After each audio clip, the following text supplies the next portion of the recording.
हरे कृष्णा। हम श्रीमद् भगवद गीता के 14वें अध्याय प्रकृति के 3 गुण, इसके श्लोक संख्या 20 और 21 को आज पढ़ने का प्रयास कर रहे हैं। इससे पहले हम आज के श्लोक में जाएं, पहले इस श्लोक का आप लिंक समझिए। ठीक है, पिछले श्लोक में भगवान ने क्या कहा था? 19वें श्लोक में भगवान कहते हैं कि जब कोई यह अच्छी तरह जान लेता है कि समस्त कार्यों में प्रकृति के तीनों गुणों के अतिरिक्त अन्य कोई कर्ता नहीं है, और जब वह परमेश्वर को जान लेता है जो इन तीनों गुणों से परे है, तो वह मेरे दिव्य स्वभाव को प्राप्त होता है। भगवान ने ये कहा। अब यदि प्रश्न हो कि आपके दिव्य स्वभाव को प्राप्त होने का क्या अर्थ है, ये प्रश्न हो, तो उस पर भगवान ये श्लोक कह रहे हैं जो हम आज पढ़ेंगे। तो लिंक क्या है कि आपके स्वभाव को प्राप्त करने का क्या अर्थ है। तो आइए इसका उत्तर जानेंगे इस श्लोक में, और पहले श्लोक की कुछ आवृत्ति करेंगे। जो भक्त गाना चाहते हैं वे हाथ खड़ा कर सकते हैं। पंकज प्रभु जी पहले से एंथुसियास्टिक हैं, ठीक है, आपसे शुरू करते हैं। गुणान एतान अतीत्य त्रीन, गुणान् एतान् अतीत्य त्रीन् देहि देह समुद्भवान, देहि देह समुद्भवान् जन्म मृत्यु जरा दुखैर, जन्म मृत्यु जरा दुःखैर् विमुक्तो मृतम अश्नुते। विमुक्तो मृतम् अश्नुते। जी प्रभु जी। रेणुका माता जी आप गए। गुणान एतान अतीत्य त्रीन, गुणान् एतान् अतीत्य त्रीन् देहि देह समुद्भवान, देहि देह समुद्भवान् देहि देह समुद्भवान, देहि देह समुद्भवान् जन्म मृत्यु जरा दुखैर, जन्म मृत्यु जरा दुःखैर् विमुक्तो मृतमश्नुते। विमुक्तो अमृतम् अश्नुते। श्री भगवान बता रहे हैं, जब देहधारी जीव भौतिक शरीर से संबद्ध इन तीनों गुणों को लांघने में समर्थ होता है, तो वह जन्म मृत्यु बुढ़ापा तथा अनेक कष्टों से मुक्त हो सकता है और इसी जीवन में अमृत का भोग कर सकता है। पहली बात क्या है कि जब जो जीवात्मा है, जो इस देहधारी जीवात्मा है, अर्थात जो इस शरीर में है, और वह तीनों गुणों को लांघने में समर्थ होता है, सतोगुण रजोगुण और तमोगुण को लांघने में समर्थ होता है, तब, ठीक है, जब ऐसा होता है तो इसके 2 लाभ उसको मिलते हैं। पहला क्या है कि वह जन्म मृत्यु बुढ़ापा और अनेक कष्टों से मुक्त हो सकता है, ठीक है, और इसी जीवन में वह अमृत का भोग कर सकता है। ठीक है, अब ये जन्म मृत्यु जरा व्याधि, ये जो परेशानी है, इससे मुक्त हो सकता है, ये तो आपको समझ आ रहा है। ये तीनों गुणों को लांघ जाएगा तो वह ये जो जन्म मृत्यु और बुढ़ापा आदि जो कष्ट है उसको पार कर जाएगा। ठीक है, इसको समझने में तो कोई कठिनाई नहीं है। इसी जीवन में अमृत का भोग कर सकता है, इसका क्या अर्थ है, इसको समझेंगे पहले। इसको समझेंगे हम अन्वय के बाद, ठीक है, इस पर वापस आएंगे अन्वय के बाद। तो पहले अन्वय को देखते हैं। देही अर्थात जीव, जो देह को धारण किए हुए है, जीवात्मा। देह समुद्भवान, देह को उत्पन्न कराने वाले। एतान, 3 गुणान, इन तीनों गुणों का अतीत्य, अतिक्रमण कर, जन्म मृत्यु जरा दुख है, जन्म मृत्यु जरा और दुख से विमुक्त अर्थात मुक्त होकर अमृतम अश्नुते, मोक्ष प्राप्त करता है। तो पहले तो इसको समझिए, ये जो तीनों गुण हैं वह देह को उत्पन्न कराने वाले हैं, अर्थात व्यक्ति गुणों का संपर्क करता है, सतोगुण रजोगुण तमोगुण का संपर्क करता है, अपने चित्त में गुणों का अर्जित करता है।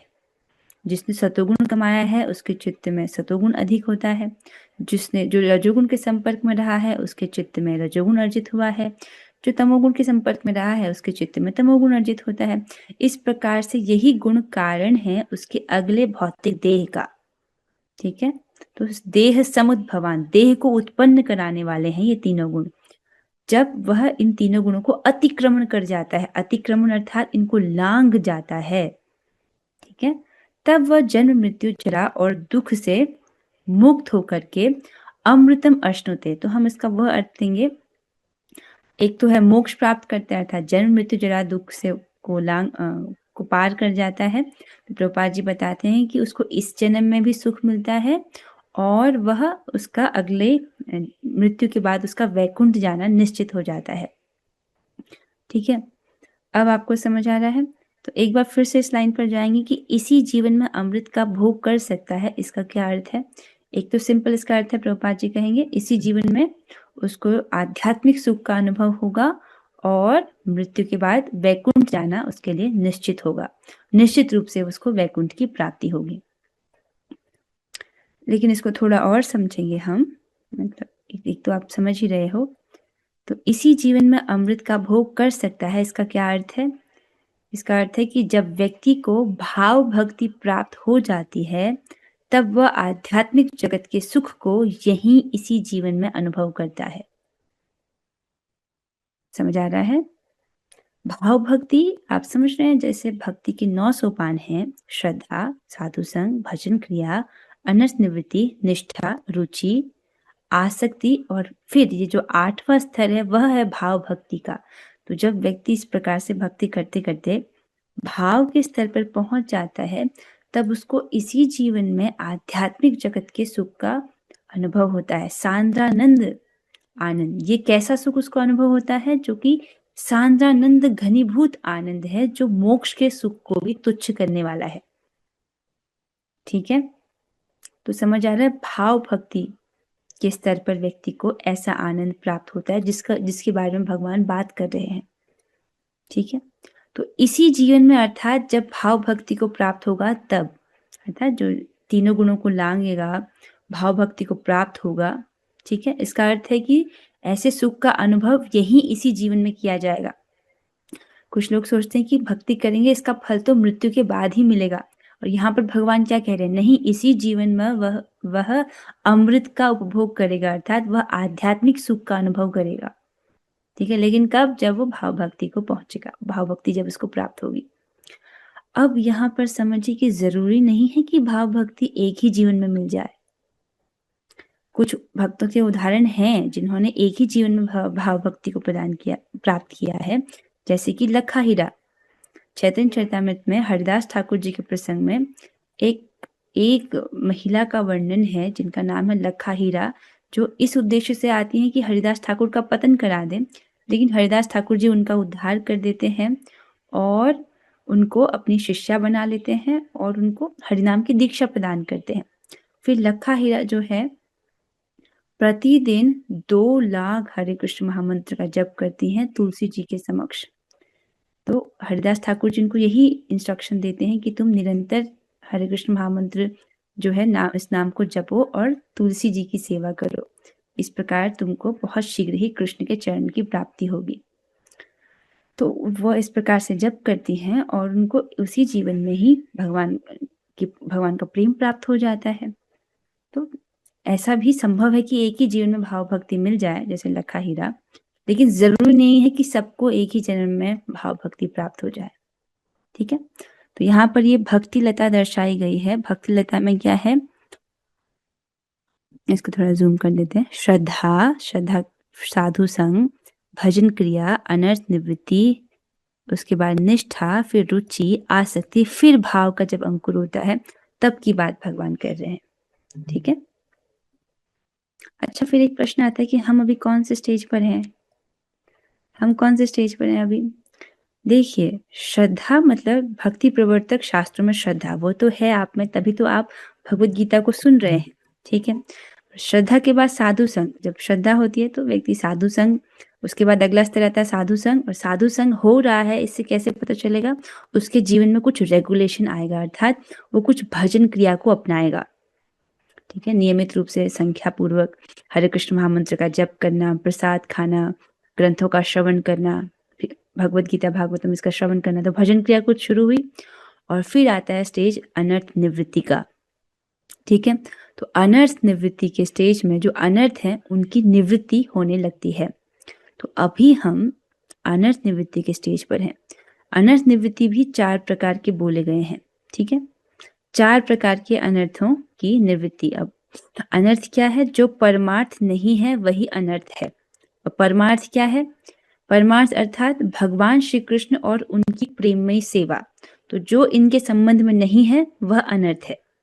ठीक है, तो 4 प्रकार के अनर्थों का वर्णन है। पहला है दुष्कृतोर्थ, अर्थात 5 प्रकार के क्लेश को ही दुष्कृतोर्थ अनर्थ कहा गया है। ये 5 प्रकार के क्लेश क्या है? अविद्या, अस्मिता, राग, द्वेष, अभिनिवेश।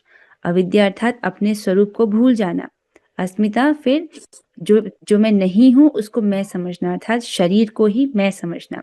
फिर उसमें राग और द्वेष, जो इंद्रियों को अच्छा लग रहा है उससे राग, जो इंद्रियों को अच्छा नहीं लग रहा उससे द्वेष, और इस प्रकार से इसी में अभिनिवेश, एब्जॉर्प्शन। तो यही क्या है? दुष्कृतोर्थ अनर्थ है। तो 5 प्रकार के क्लेश। तो क्या अभी हम राग द्वेष से ऊपर उठ चुके हैं? व्यक्ति को देखना चाहिए इस चीज को। अभी क्या अविद्या हट चुकी है? नहीं, अभी ऐसा नहीं हुआ है। सुकृतोर्थ अनर्थ, ये क्या है? ये कौन सा अनर्थ है? नाना प्रकार के भोगों के अभिनिवेश को सुकृतोर्थ अनर्थ कहा जाता है। ठीक है, अभी भोग प्राप्त करने में उसकी रुचि है तो उधर अब्सॉर्प्शन है, तो इसको सुकृतोर्थ अनर्थ कहा जाता है। फिर आता है अपराधोत नामक अपराधोत अनर्थ, अर्थात ये क्या है? जैसे कि नाम अपराध।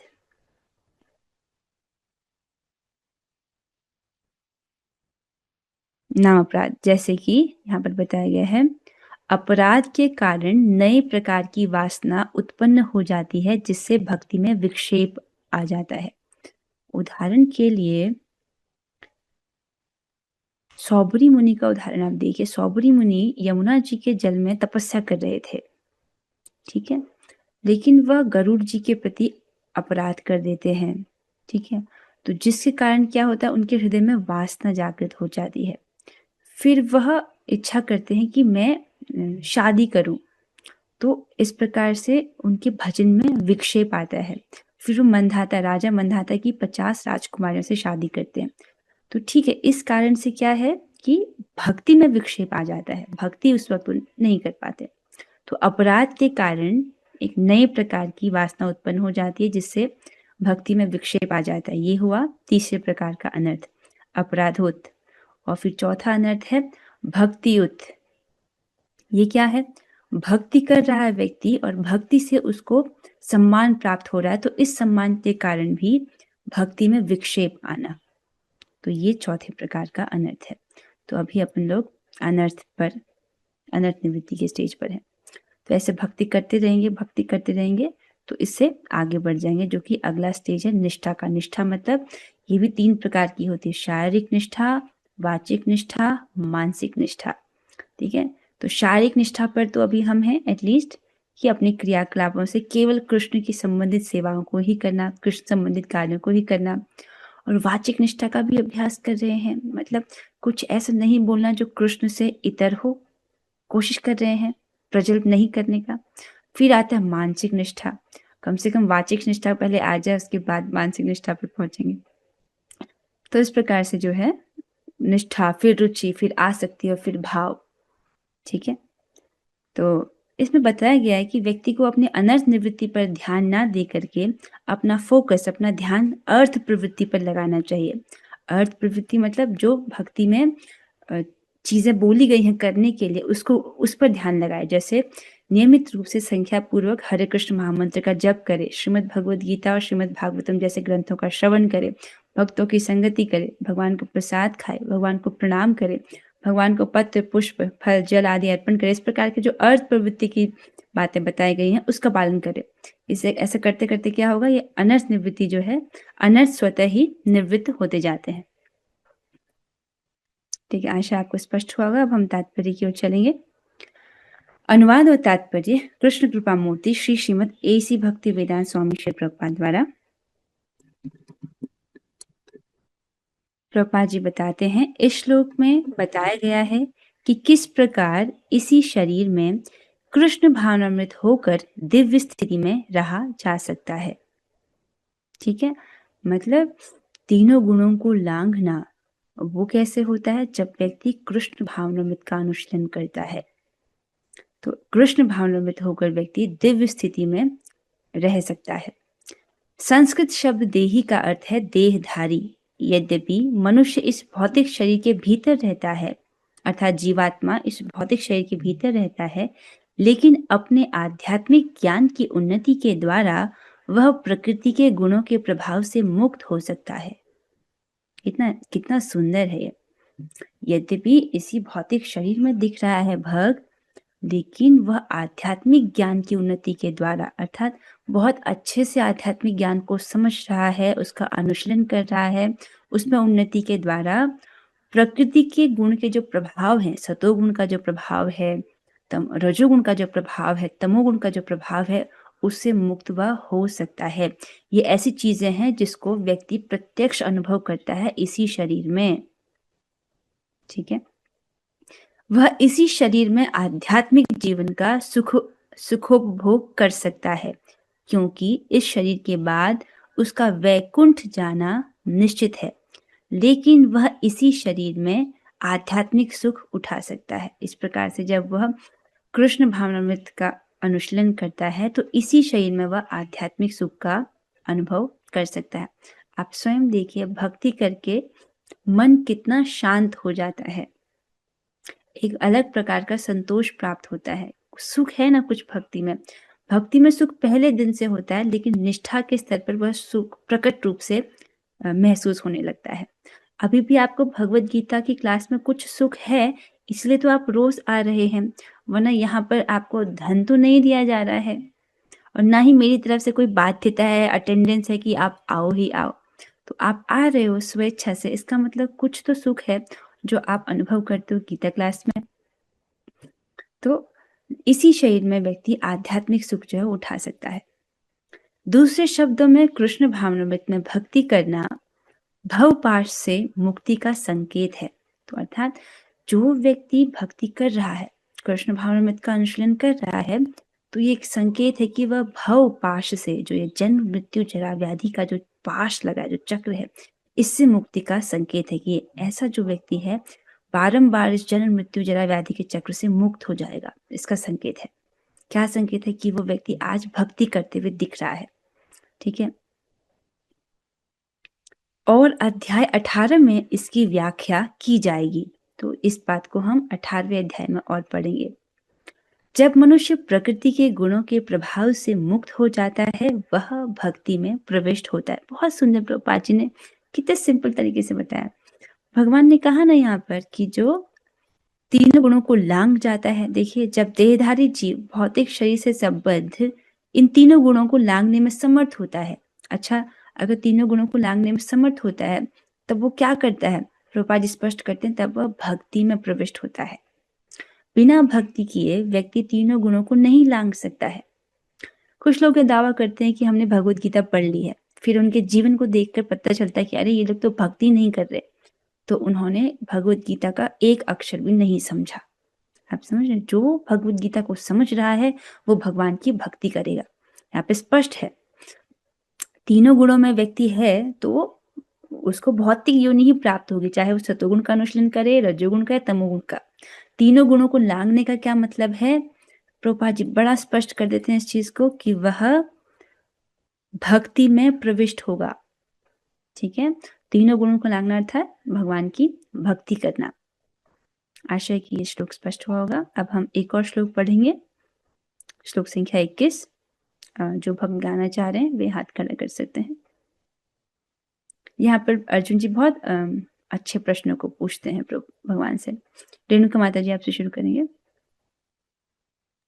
अर्जुन उवाच अर्जुन उवाच कैर्लिङ्गे स्त्रीन् गुणान् कैर्लिङ्गे स्त्रीन् गुणान् एतान् अतीतो भवति प्रभो एतान् अतीतो भवति प्रभो किमाचारः कथं चेतांस् किमाचारः कथं चेतान् त्रीन् गुणान् अतिवर्तते। त्रीन् गुणान् अतिवर्तते। बहुत अच्छा। महाकवि जयदेवदास प्रभु जी आप गाइए। अर्जुन उवाच अर्जुन उवाच कैर्लिङ्गैस्त्रीन् गुणान् कैर्लिङ्गे स्त्रीन् गुणान् एतान् अतीतो भवति प्रभो। एतान् अतीतो भवति प्रभो। किमाचारः कथं चेतांस् किमाचारः कथं चेतांस् त्रीन् गुणान् अतिवर्तते। त्रीन् गुणान् अतिवर्तते।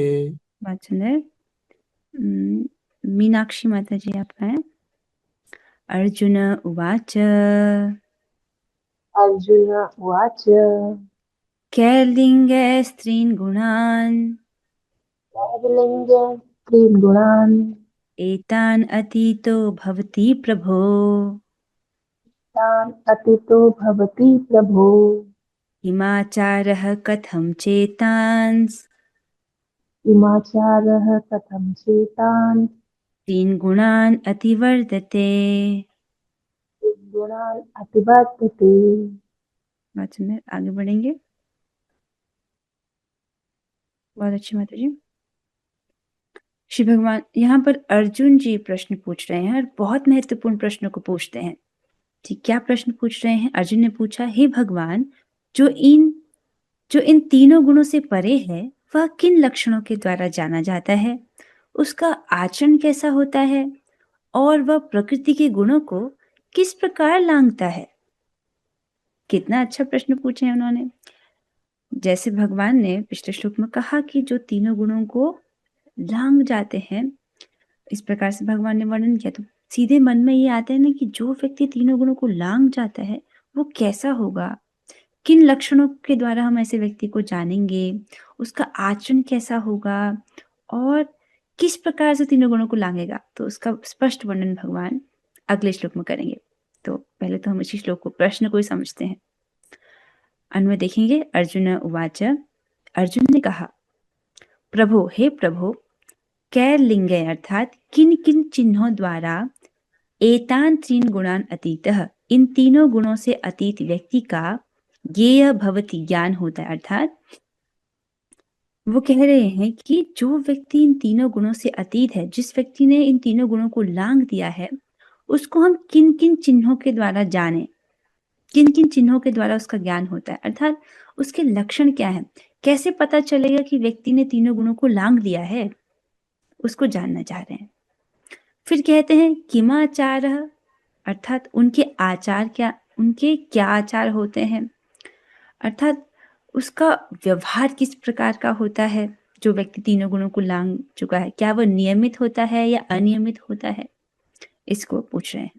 फिर कहते हैं कथम च, एवं किस उपाय से एतान त्रीन गुणान अतिवर्तते, इन तीनों गुणों को अतिक्रम करते हैं, और वह व्यक्ति किस उपाय के द्वारा इन तीनों गुणों को लांघ जाता है, इसको भी अर्जुन जी पूछ रहे हैं। तो तीनों बहुत महत्वपूर्ण प्रश्न है। आइए अब हम तात्पर्य की ओर चलेंगे।